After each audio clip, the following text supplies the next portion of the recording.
The next topic is meningitis, which of course is an infective process that we see that can cause neurological damage to children. We see it all ages, races, and genders. The three types, there's really two types that we see more commonly, and that is bacterial and viral. By far and large, our bacterial is the most serious. Viral, we'll see it often associated with viral illnesses such as a chicken pox or a flu and that sort of thing. Some of the risk factors that we see associated with meningitis is basically contracting the illness when you have had an injury to the skull. Maybe the child fell or got hit with something, whatever, but there's a skull injury.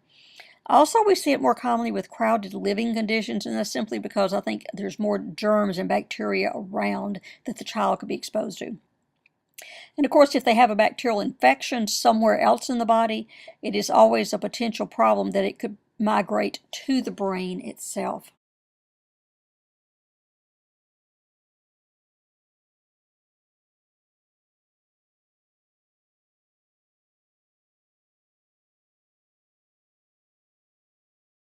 Since bacterial meningitis is by far the more serious of them, that's the one I'm going to spend more time on.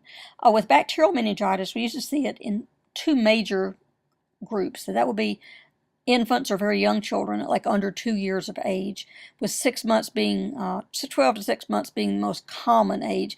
And then we also see it in older children, usually school age, all the way up to almost like college age kids. The organisms vary between the two of them, however. With the younger children, you're going to see more of the H flu, the Neisseria, strep pneumonia, E. coli types of things, and these, of course, we're doing much better on as far as the H flu, because with H flu immunizations, we're not seeing nearly as much of that around in children. As far as what would the child look like when they have meningitis, let's start with the older children. They're going to complain of a headache, double vision or diplopia. The light is going to bother them a lot. They'll ask you to turn the lights off. Don't flip them on when you come in their room. They have photophobia. They'll also complain of a stiff neck or nuchal rigidity. They may have seizures. That's often seen with meningitis. Nausea, vomiting.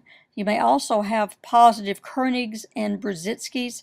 Make sure you do look those up specifically. Some of our diagnostics would be, but definitive one obviously would be lumbar puncture. The other things we'll be doing is drawing a CBC on the child, looking for a generalized illness, and some blood cultures to see if there could be septic or some other blood-borne illness. Our diagnostics would include a CT scan, an MRI, and maybe even an ultrasound. In an infant, you may actually see an ultrasound done through the fontanelle to kind of see what's going on in the brain. Is there swelling? Is there fluid buildup? Anything like that that might explain the symptoms that you're seeing. I did include on you picture here so you just see what it looks like to have an LP done. With children, they usually will be side-lying. They don't sit up normally. They will be side-lying. And you'll need someone to kind of hold the child in place while the doctor or nurse practitioner actually does the LP on the child. Now, in infants, we will sometimes sit them up. And when I say sit them up, we kind of bend the shoulders down toward the knees, forming a C with the back. And many times the doctors or practitioners will do the LP with that. What you'll do if you're assisting in this is simply ask them which position they want their patient in. Now, we talked about older children. Let's talk a little bit about our symptomology in younger children. In children around 2 months up to around 2 years of age, you'll fluctuate a little bit on that, but around that age. As long as they have a fontanelle, a full fontanelle will be a very classic symptom of meningitis. It's pretty much goes along with meningitis. Also, they'll be quite irritable usually. Maybe you have vomiting, maybe running a fever, but of course fever doesn't tell you anything without the other symptomology to go with it. They may also have seizures just like the older children might. And usually they have a very poor appetite. They're anorexic. Parents will complain that if it's a baby, they're not taking their formula well. They won't take the breast or they won't take a bottle. They'll just sit there and fret and cry, and they won't take their nutrition. For neonates, and neonates being approximately 2 months or less or younger, The symptoms in those babies are extremely subtle. How they present is usually they will have a labile temperature, up, down, up, down, up, down. They will be poor feeders. Parents will say they have a very poor suck. Maybe if it's a breast baby, they're not latching on well at all. You look at the baby, they have poor peripheral circulation. Cap refills are very, very sluggish in these kids. And they just, to be honest with you, they look sick. They look like a sick baby. They just kind of lay there. And a late finding for this age group would be the full fontanelle. However, if you hadn't picked up something being very wrong with this baby until they develop a full fontanelle, you have failed this baby miserably because you have missed many, many signs that they have given you that they are quite ill. In this slide, we're talking about bacterial meningitis, and I want you to kind of see what that means in a child. And this was kind of showing you like for school-age children or older with meningococcal meningitis. And this is what literally happens to the brain.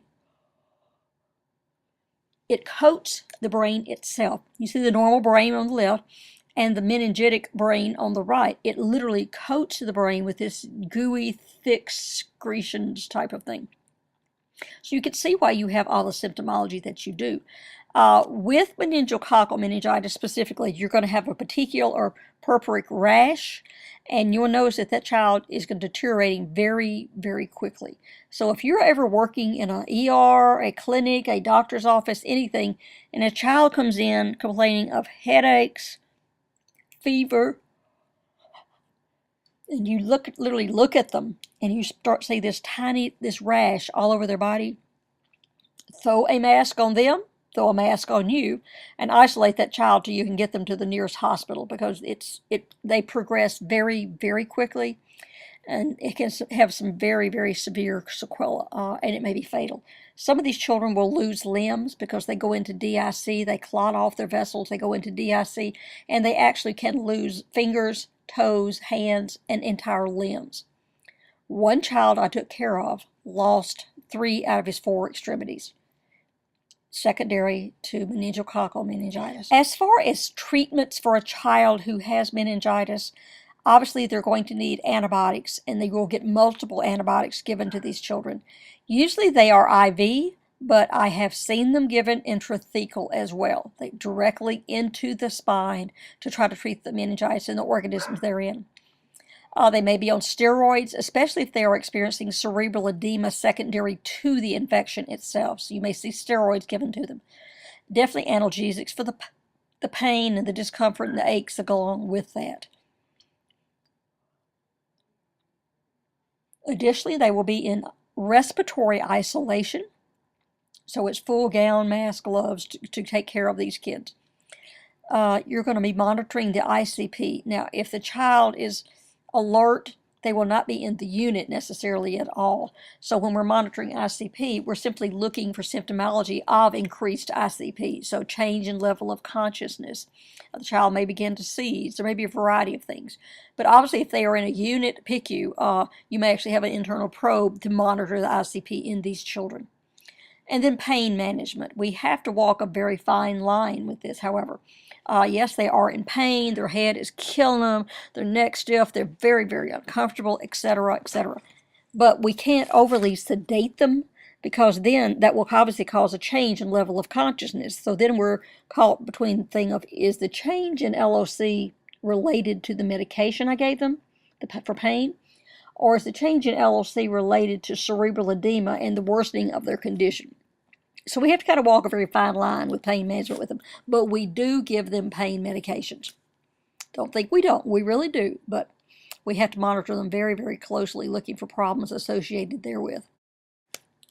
So as far as nursing interventions, these are the things that we will do. We don't require orders for anything like this. It's simply things that nurses will do. We want to keep their rooms quiet and dark. Remember I mentioned earlier the photophobia they have. I mean, their head is really, really hurting. So we want to keep it as quiet as we possibly can. We want to cluster our care, meaning we go in, we do what we got to do, and we get out. Keep the head of the bed flat. These children, because of the nuchal rigidity, it causes them a great deal of pain if you set them up In fact, we don't even give them pillows. We sometimes will fold a blanket to put under their head for cushioning, but pillows tend to make more pressure on that neck, and it makes the child much more uncomfortable.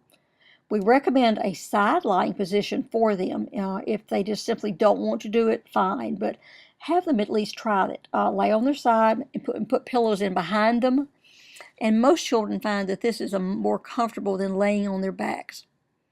Of course, the medications we administer will be the ones ordered by the doctor. Seizure. The next topic would be REYE syndrome. It's a very rare disease. We usually see it following a viral illness that the child has had, either something like chickenpox, the flu.